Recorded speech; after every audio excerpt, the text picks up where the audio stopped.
Tinggalkan jilbab budaya Arab, balik ke kebaya budaya asli Nusantara.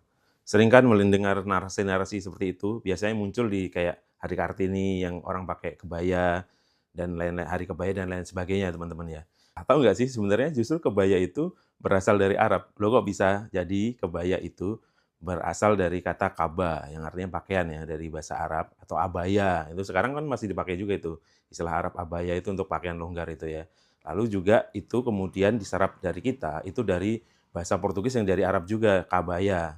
Nah, itu dulu waktu Portugis menaklukkan Malaka, itu banyak orang-orang di Melayu sana yang kemudian memakai baju kabaya itu ya, yang bentuknya longgar, tidak seperti sekarang yang ketat dan transparan itu gitu. Kalau pakaian Nusantara sendiri itu nggak seperti itu gitu. Nusantara itu karena iklimnya tropis, dulu itu pakaiannya justru minim gitu. Bahkan tidak memakai pakaian atas, jadi dibiarkan terbuka atau topless gitu. Jadi kalau mau balik ke situ, ya itu pakainya seperti itu gitu, seperti yang ada di candi-candi gitu kan, yang seperti ada di Bali bahkan sampai tahun 50-an itu masih banyak yang topless seperti itu. Jadi nggak betul juga ada orang yang mengatakan kabaya itu dari bahasa Bali gitu, bukan dari bahasa Arab itu. Nggak seperti itu. Ini buktinya, bukti sejarah itu nggak bisa dibantah gitu. Lalu kalau narasinya adalah balik ke pakaian Nusantara, ini Nusantara yang mana gitu? Nusantara ke era Sailendra itu, seperti ini kan mencoba balik ke Majapahit dan Sailendra, itu nggak seperti itu bajunya itu loh. Bajunya nggak seperti itu, tapi seperti yang Fatung Kendendes dan lain sebagainya, yang itu minim sekali gitu. Kalau mau balik ke situ, kalau kita mah suka aja ya. Ayo coba berani nggak tuh cewek-cewek pakai pakaian begitu gitu.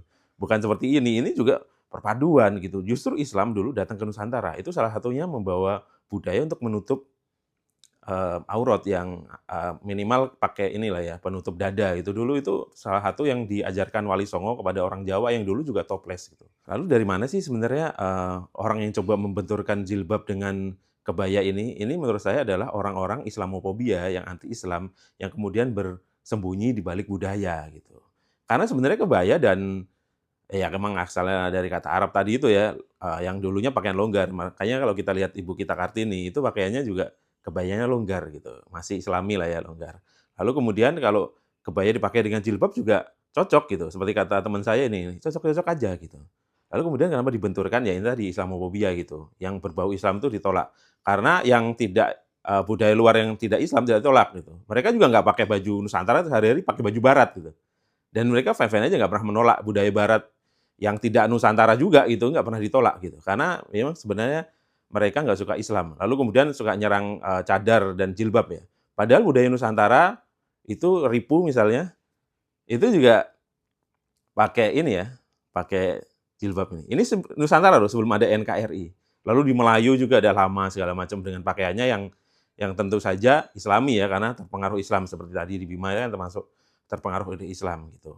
Jadi memang dan juga jilbab itu atau apa, kerudung itu bukan budaya Arab, itu budaya Islam.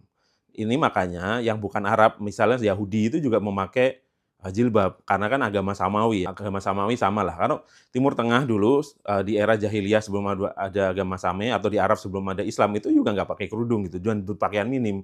Bahkan dulu tawaf di Ka'bah pun nggak pakai baju gitu.